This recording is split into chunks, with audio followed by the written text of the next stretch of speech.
cinta kita pada Allah, ya, dan cinta kita pada Rasulullah SAW, dan cinta kita kepada seluruh keluarga, karena cinta ini adalah anugerah Allah Subhanahu Wa Taala. Ya. Kenapa? Karena di dalam otak manusia itu ada tempat hormon cinta. Ya. Nah, inilah otak manusia. Otak manusia Allah ciptakan ada dua bentuknya. Ada otak besar dan otak kecil, kemudian terbagi dua belahan, belahan kanan dan belahan kiri. Ya. Baik, dan di dalam otak manusia itu ada sebuah kelenjar, namanya kelenjar pituitary. Ini persis ini di dasarnya otak, ya. Nah, disinilah hormon bahagia, hormon cinta bersemayam. Ya. Ada dopamin, ada oksitosin, serotonin, dan endorfin. Nah, inilah yang senantiasa bagaimana caranya supaya terstimulasi hormon bahagia ini setiap hari di dalam rumah, sehingga rumah kita ini betul-betul kayak surga gitu ya. Belum lagi kita di surga akhirat, tetapi di dunia pun kita sudah merasakan surga di rumah kita. Ya. Walaupun kondisi apapun, kondisi pandemika nanti atau new normal nantinya, ya, tetap kita bisa bahagia. Karena apa? Karena memang di otak manusia ada tempatnya hormon bahagia. Ya. Baik. Dan kalau kita mengikuti ajaran Allah dalam surat Ar-Ra'd ayat 22, ya, Bismillahirrahmanirrahim. Wallazina sabaru ibtigha'a wajhi rabbihim wa aqamus shalah. Ya.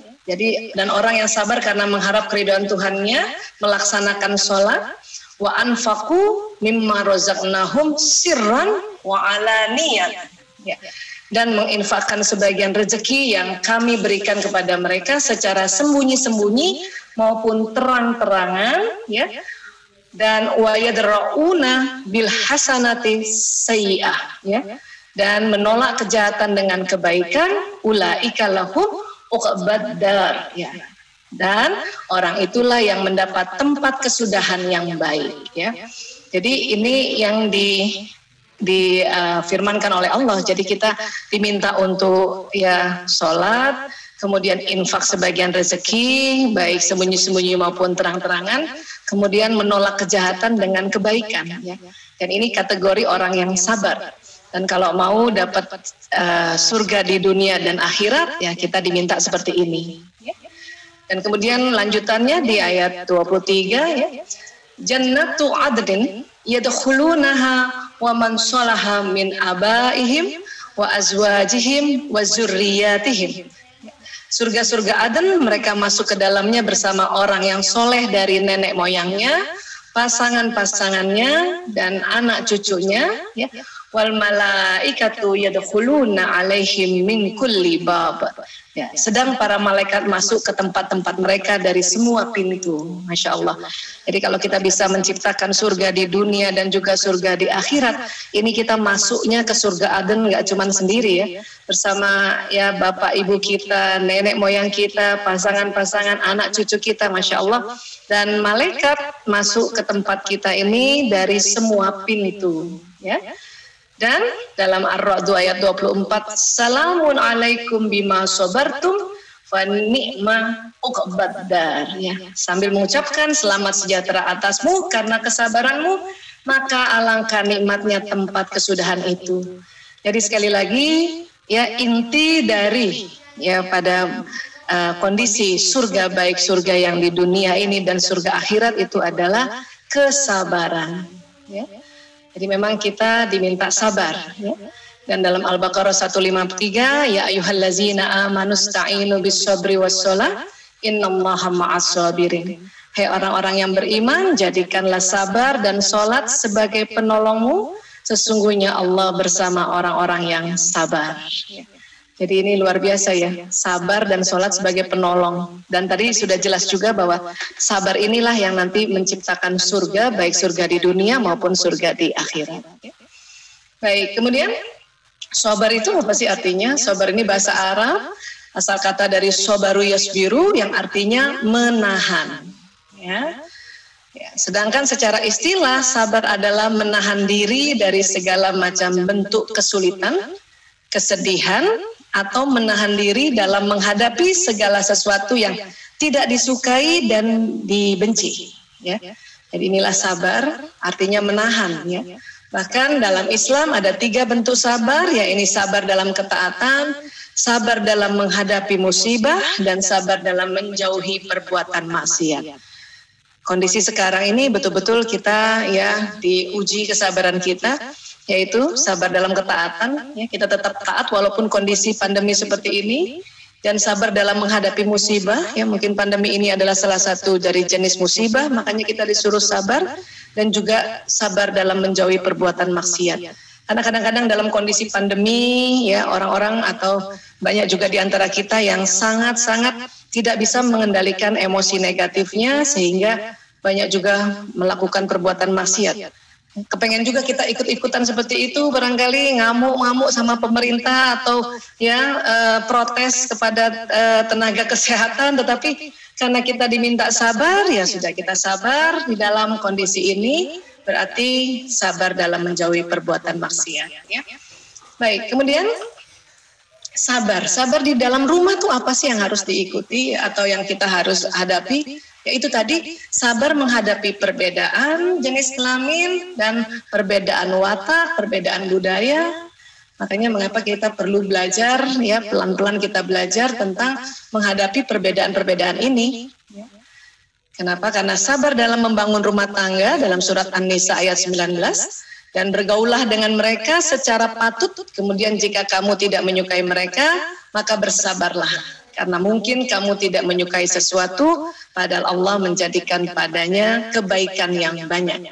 Nah ini sudah diingatkan oleh Allah ini dari awal, bahwa kita diminta termasuk bersabar dalam rangka, ya kadang-kadang kita tuh ya nggak suka sama perilaku atau ya tindakan yang pasangan hidup lakukan, tapi bisa jadi ya dia juga betul gitu. Makanya dikatakan padahal Allah menjadikan padanya kebaikan yang banyak. Ya, nah inilah sabar. Baik, kemudian tentu dalam sabar dalam memahami perbedaan, nomor 1 ini adalah perbedaan laki-laki dan perempuan. Ya. Dalam surat Ali Imran ayat 36, walaisa zakaru kal unsa, dan laki-laki tidak sama dengan perempuan. Ini tidak satu ayat, ini cuma 1/4 ayat, tapi diteliti oleh banyak ilmuwan, ya, oleh banyak para riset di luar negeri, termasuk Dr. Luan Brizendin. Beliau seorang neuropsychiatry, seorang ahli saraf dan ahli jiwa juga, yang ada di University California San Francisco, bukan yang LA tapi San Francisco, ya. Dan apa yang ditemukan oleh Dr. Luan Brizendin? Jadi Dr. Luan mengatakan bahwa otak manusia laki-laki perempuan tetap sama, ada otak besar dan ada otak kecilnya. Dan kalau dilihat dari atas ini, dia terbelah 2, ya, ada yang belahan kanan dan ada yang belahan kiri, ya. Nah, kemudian ada riset, ya, dikatakan oleh Dr. Luan Brizendin bahwa ini otak laki-laki dan ini otak perempuan, ya. Ada perbedaan yang sangat mendasar, yaitu warna orange ini. Pada laki-laki ada warna orange di belahan otak kirinya, perempuan kiri dan kanan. Ya. Jadi ini ternyata menurut Dr. Luan Brizendin adalah lokasi bahasa dan perbendaharaan kata-kata. Laki-laki cuma di otak kiri, perempuan di kiri dan di kanannya. Ya. Karena laki-laki di kiri, maka perbedaan komunikasi laki-laki, ya, dalam sehari laki-laki mengatakan 2.000 sampai 4.000 kata, 1.000 sampai 2.000 bunyi vokal, 2.000 sampai 3.000 gerakan tubuh, maka rata-rata jumlah komunikasi laki-laki 7.000. Kalau punya suami, para bunda barangkali yang punya suami pendiam, mungkin itu yang kategori 5.000. Ya. Tapi ada juga suami atau laki-laki yang wataknya pembicara, ya, itu bisa sekitar 9.000. Namun rata-rata sebetulnya laki-laki, baik laki-laki remaja, laki-laki dewasa, itu rata-rata 7.000. Ya. Bagaimana perempuan? Perempuan karena otak bicaranya kiri dan kanan, maka dalam sehari perempuan mengatakan 6.000 sampai 8.000 kata, 2.000 sampai 3.000 bunyi vokal, dan 8.000 sampai 10.000 gerakan tubuhnya. Sehingga rata-rata komunikasi perempuan itu sekitar 20.000. Terdiri dari kata, bunyi vokal, dan gerakan tubuh. Ya. Ada juga perempuan yang pemikir atau orang bilang pendiam. Bu Aisyah, saya pendiam, saya nggak banyak kata-katanya. Mungkin yang 6.000 kata, Bu, tapi gerakannya yang 10.000 gitu. Ya, jadi bisa kurang lebih 16.000. Kenapa? Karena memang yang pendiam itu sekitar 16.000, yang banyak bicara sebetulnya ada juga perempuan yang banyak bicara itu yang sekitar 24.000, ya. Dan dikatakan bahwa perempuan bila dalam sehari komunikasinya kurang dari 16.000 kata, maka tidur malamnya tidak nyenyak. Ya. Jadi inilah para bunda, kita dikasih anugerah oleh Allah dengan bisa banyak bicara ini. Sehingga dalam kondisi saat ini, pembelajaran dari jarak jauh, harusnya para bunda bisa mendampingi ananda. Ya, karena 20.000 kata itu cukup banyak ya. Kenapa saya bilang bisa? Karena memang ya sudah diteliti juga bahwa ibu-ibu itu walaupun dia misalnya kerjakan pekerjaan rumahnya sendiri, masak sendiri, nyetrika sendiri, nyuci sendiri, nyapu sendiri, masih juga dampingi anak-anak ya dalam belajar PJJ kayak gini, dan kemudian juga mengurus suaminya, itu cukup 20.000, bahkan 16.000 cukup. Ya. Orang tua kita zaman dulu, ibu-ibu zaman dulu itu mungkin anaknya ya lebih banyak dari kita, bukan?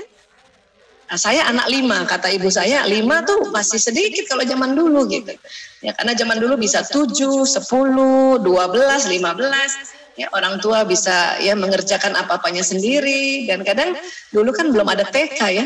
Jadi pas masih kecil anak-anak tetap belajar sama ibunya, belajar membaca ya atau belajar ngaji. Ya.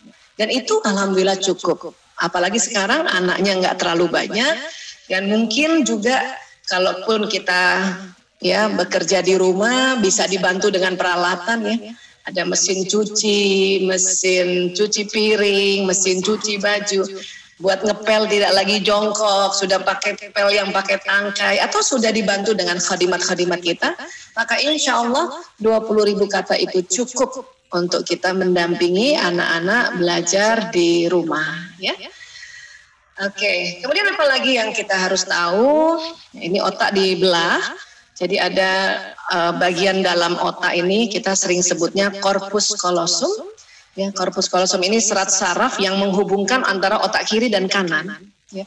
Jadi otak itu dari atas ini sampai kurang lebih di sini itu sebenarnya terbelah dua dia antara otak kiri dan kanan, yang nanti di corpus callosumnya yang dia menyatu di situ lewat hubungan corpus callosum. Ya. Kalau kita lihat corpus callosum kurang lebih kayak ini, seperti ini.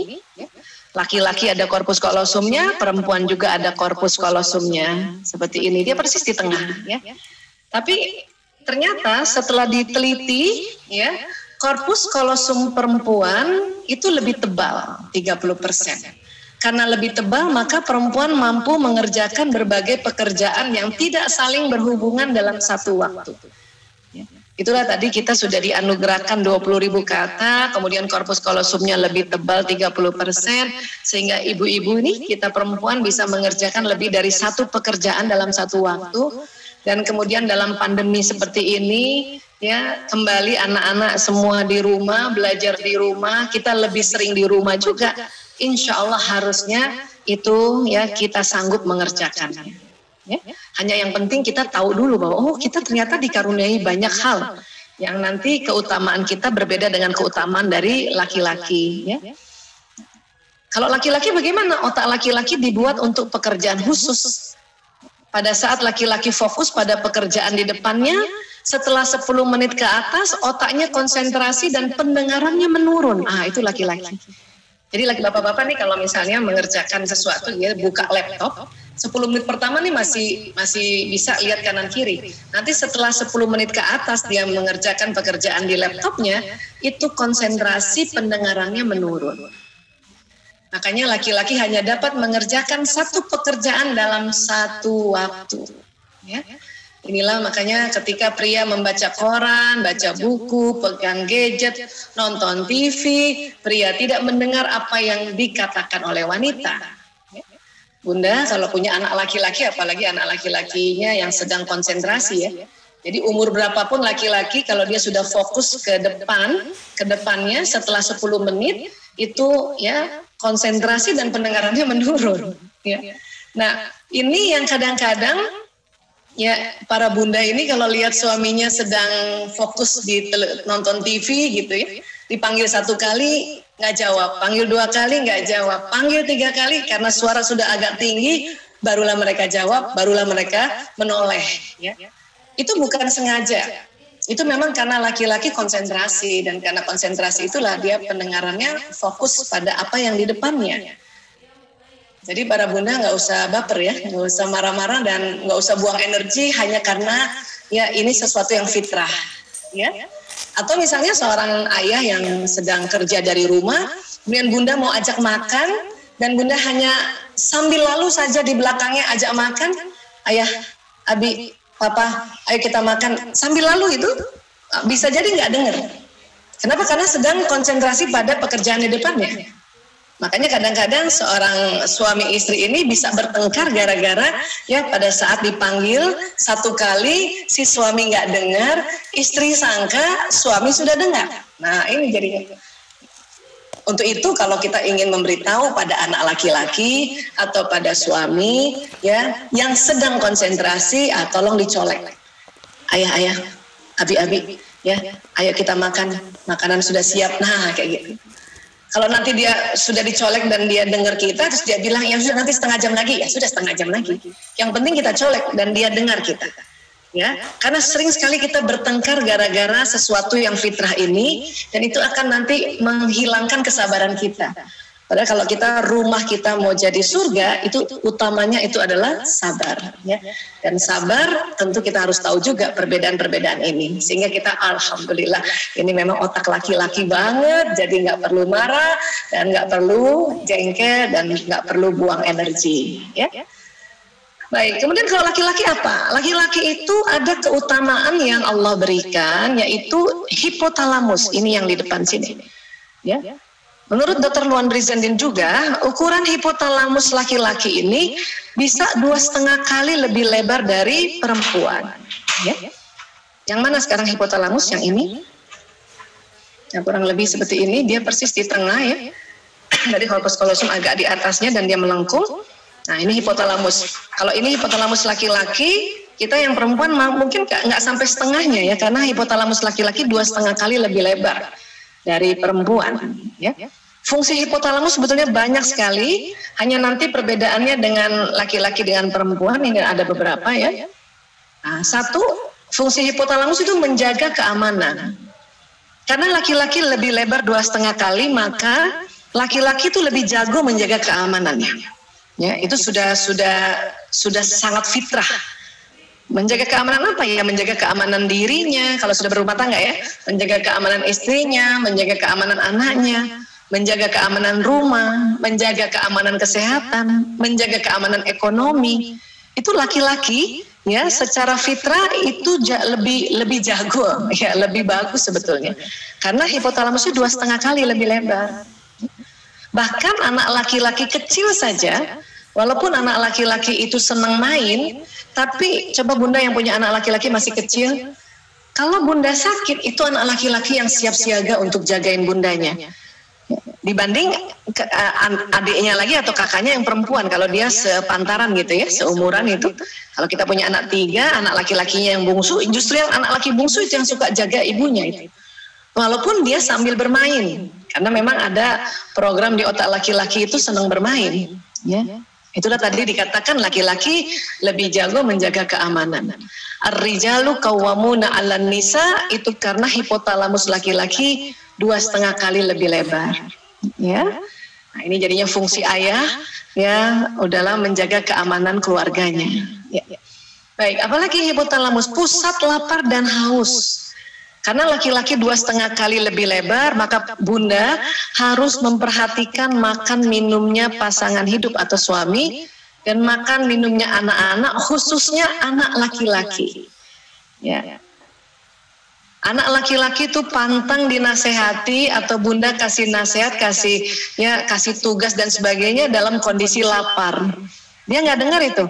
Ya, dia tidak mau mengerjakan itu. Tapi sebetulnya bukan karena dia tidak ingin kerjakan, tapi bawah sadarnya dia rasanya, aduh saya nggak bisa nih gitu. Bunda juga kalau punya anak laki-laki, misalnya sedang tugas, ya ada tugas, ada 10 tugas, anak sudah bikin 8 tugasnya, tinggal 2 tugas, dan kemudian anak laki bilang, Bunda aku lapar, itu sebaiknya kasih makan aja dulu, daripada Bunda paksa dia selesaikan tugasnya. Perempuan, apalagi ibu-ibu, karena hipotalamusnya lebih kecil, ibu-ibu tuh tahan lapar, makanya kadang tugasnya tinggal 2, ibu-ibu tuh gemes kan, tanggung 2 lagi gitu. Tapi buat anak laki-laki kalau dia sudah bilang lapar itu berarti udah setengah jam dia laparnya itu. Ya, jadi lebih baik kasih makan aja dulu. Makan baru nanti kita lanjutin tugas ya nak. Iya bun. Itu. Kapan anak laki-laki sering marah banget itu karena dia lapar dan haus. Ya. Begitu juga kalau suami datang, pertanyaan yang paling cocok di otaknya itu, ayah udah makan? Abi sudah makan nih? Papa udah makan? Walaupun kita tahu dia pergi makan misalnya, tetap pulang tanyakan itu. Karena itu paling cocok banget dengan hipotalamusnya yang 2,5 kali lebih lebar. Ya. Apalagi pusat tidur. Ya. Jangan heran bapak-bapak itu kalau sudah sampai di kamar, mungkin istrinya yang sudah duluan bangun, istrinya juga duluan belakangan dia masuk kamar, si suami sudah tidur duluan. Karena memang fungsi hipotalamus juga pusat tidur. Jangan heran juga kalau anak laki-laki sedang belajar online, dia lebih cepat ngantuk atau lebih cepat tidur dibanding anak perempuan. Ya, apalagi anak laki-laki remaja, itu butuh tidurnya bisa nggak cuma 8 jam, itu 10 jam sampai 12 jam itu. Ya. Kenapa? Karena nanti antara hipotalamus dan kerjasama dengan hormon testosteron, itu membuat seorang laki-laki ini lebih cepat ngantuk atau lebih cepat tidur. Ya. Dan bunda juga barangkali ada bunda yang masih muda nih, masih punya anak kecil atau baru lahir, ya. Anaknya tidur di kamar, dan pada saat anandanya nangis, bunda yang bangun, pas lihat ayahnya, ayah masih tidur, ya. Itu nggak usah heran, karena memang laki-laki didesain oleh Allah, otaknya untuk dia tidak dengar keributan di dalam rumah, di dalam kamar, ya.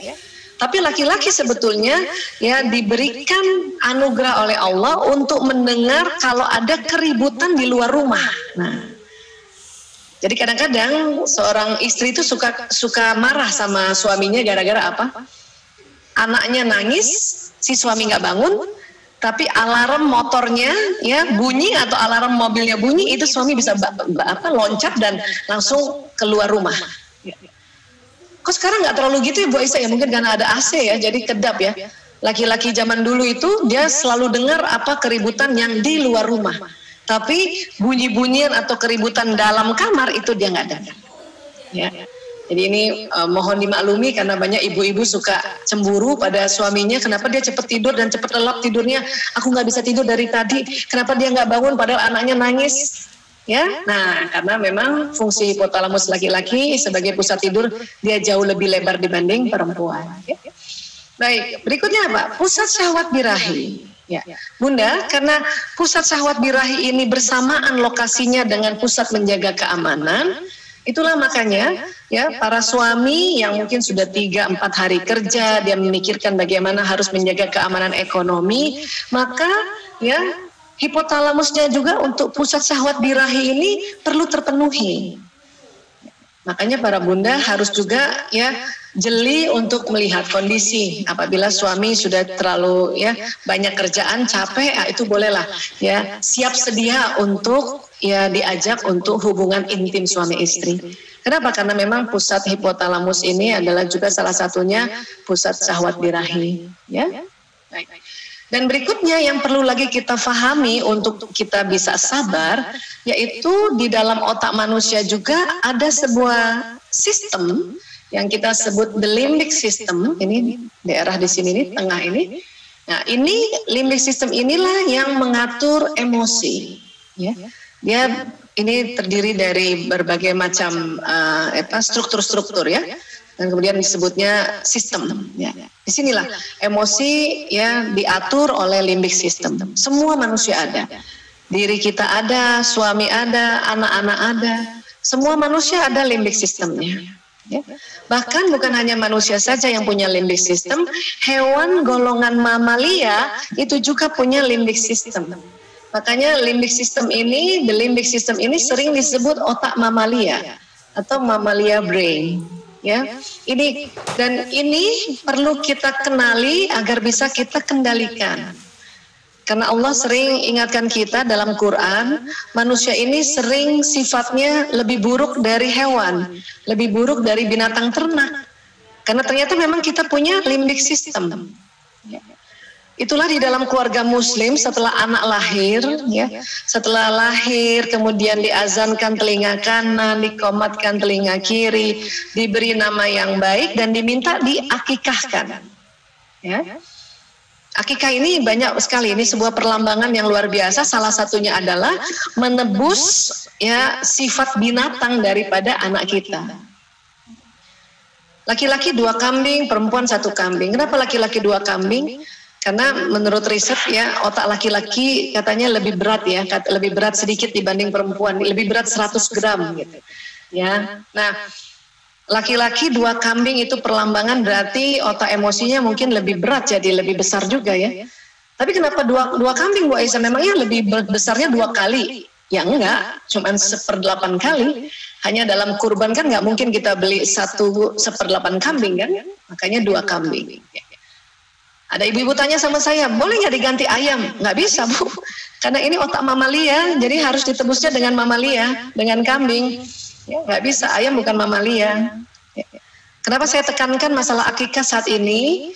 Karena narkoba, maaf ini saya bicara narkoba karena ini memang main job kami ya. Narkoba itu mengganggu limbik system ini. Ya. Jadi anak-anak itu yang pakai narkoba, penyalahgunaan narkoba ini dia punya limbik system itu kacau balau, emosinya kacau balau. Ya. Jadi mereka semua sifatnya itu bisa seperti binatang, tapi ada yang sangat kayak binatang lagi, lebih rendah dari binatang. Dan biasanya kalau saya konsultasi sama orang tuanya, saya tanya, Bapak, Ibu, maaf, ini sudah akikah apa belum? Mereka bilang belum. Padahal itu pasien saya itu misalnya usia 30 tahun, ada yang usia 35 tahun, 40 tahun gitu, belum akikah. Maka itu sangat berbeda waktu menangani mereka. Memang narkoba merusak limbik sistem, semuanya kacau balau hidup mereka. Tetapi ada yang lebih kacau lagi, ternyata belum akikah. Makanya saya minta orang tua itu untuk akikah. Ya. Kenapa dulu kamu belum akikah, Bapak Ibu mengakikkan anak-anak ini gitu? Belum ada uangnya Bu Aisyah. Nah kalau gitu niatkan doa untuk lapang rezeki untuk bisa ada uangnya untuk akikah. Dan betul apabila sudah diakikah itu lebih mudah diatasinya dibanding ya orang tuanya bertahan tidak mengakikahkan. Ya, luar biasa ya akikah ya itu. Ya, itu baru satu saja keutamaannya terhadap keutamaan yang lain ya. Nah, otak emosi itu pada saat diukur oleh para ilmuwan terutama ya David Hawkins ya, ternyata di dalam otak emosi kalau diukur kemudian dipetakan kayak gini ternyata kayak tangga dia. Ada berbagai macam level emosi, jenis-jenis emosi. Ya. Dan setiap emosi ada frekuensinya dan kalau dipetakan ya didapati yang paling naik ke atas itu emosi yang positif ya dan makin tinggi frekuensinya yaitu pencerahan atau enlightenment ya. Di atas enlightenment ada peace, damai, itu sekitar 600 Hz. Di bawahnya ada acceptance, menerima, 350 Hz. Dan di bawahnya ada courage, ya semangat, itu 200 Hz. Dan level emosi ini kalau digabungkan dengan ilmu hawa nafsu, didapatilah 3 ini. Nafsul lawwamah, amarah, dan mutmainnah. Ya. Makin turun ke bawah, makin frekuensinya rendah, makin negatif. Ya. Terbawah ini adalah emosi apatis. Ya. Apati ini didapati dari sedih yang berkepanjangan. Dan rasa apati ini mulai ada rasa putus asa, merasa nggak berguna. Jadi kalau seorang ibu merasa ya anaknya kok saya ajarin gini gagal, ajarin itu gagal dan merasa sedih, sedihnya berkepanjangan, akhirnya merasa saya nggak ada gunanya jadi ibu, itu namanya apati. Ya, apati. Hati-hati, apati bisa turun lagi ke bawah menjadi depresi di sini. Dan depresi itu bukan level emosi yang lazim. Ya. Mungkin apati masih lazim ya, tapi kita udah harus hati-hati kalau kita sudah sedih, itu cepat-cepat move on ke atas. Ya.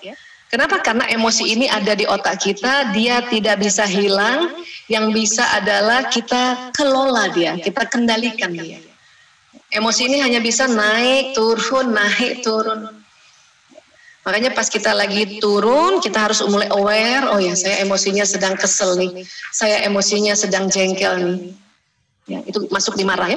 Atau ibu-ibu pagi-pagi biasanya tuh kalau mau bangunkan anak sholat subuh kah, atau misalnya anak udah sholat subuh tidur lagi terus mau online kan, PJJ kan, ya.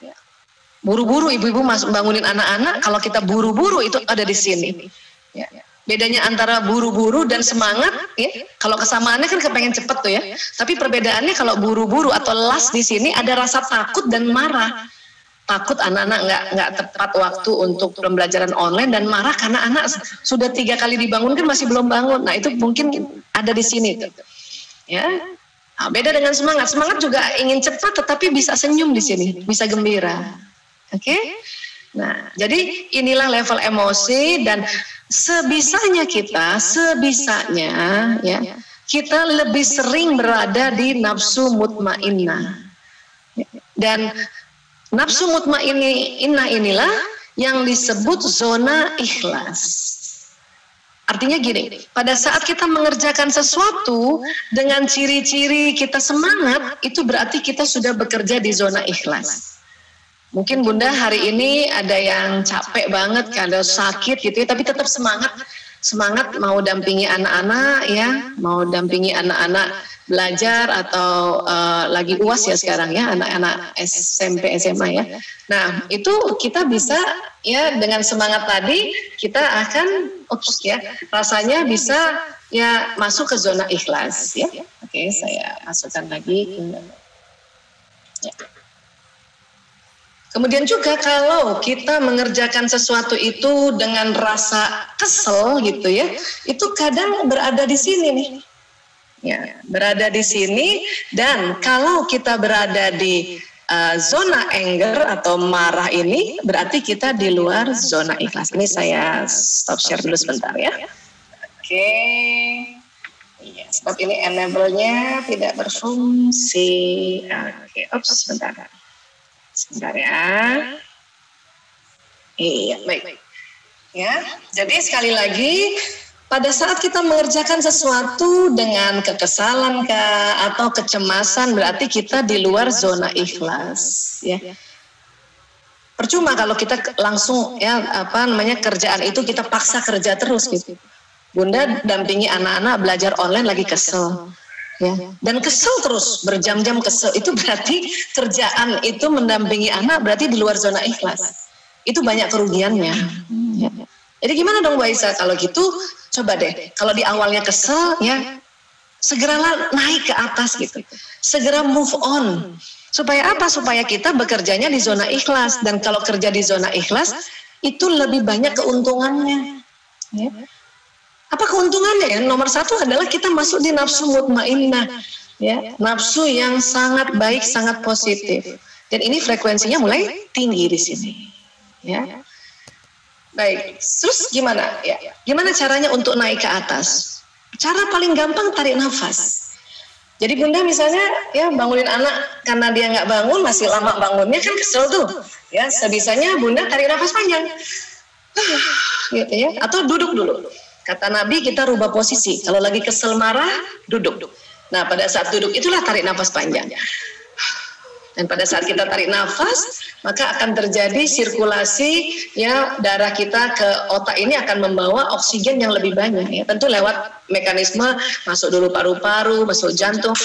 Dan dengan oksigen yang banyak bisa dibawa ke otak, maka tadi otak limbik system yang tadinya tegang, makanya dia akan jadi rileks, emosi naik ke atas. Tarik nafas. Kadang-kadang badan kita langsung otomatis tarik nafas sendiri ya.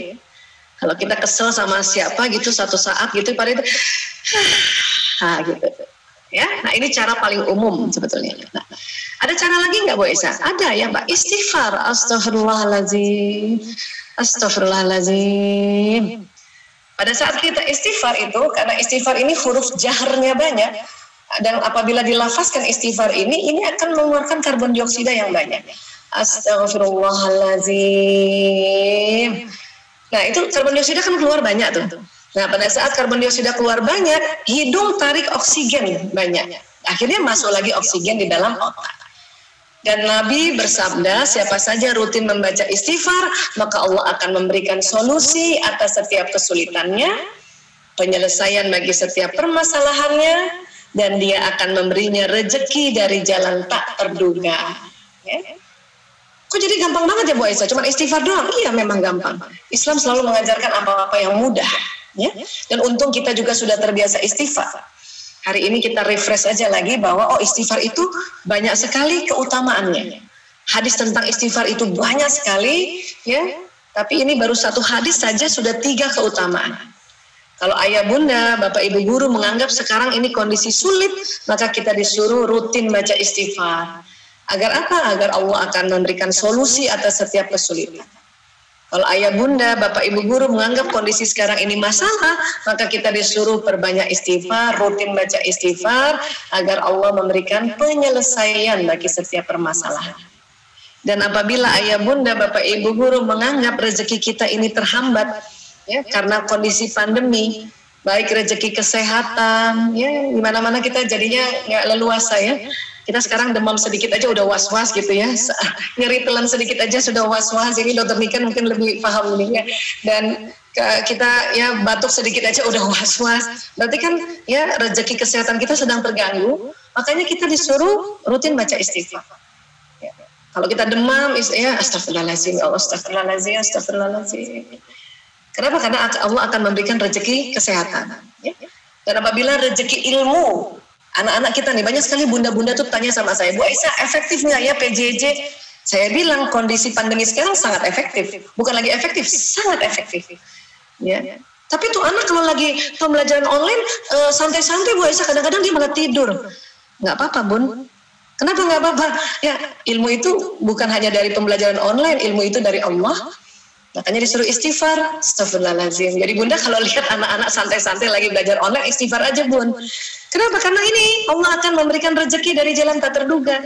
Bisa saja nanti dia faham tentang pembelajaran itu waktu sedang main. Atau dia faham tentang apa yang diajarkan Bapak Ibu Guru sedang nonton film.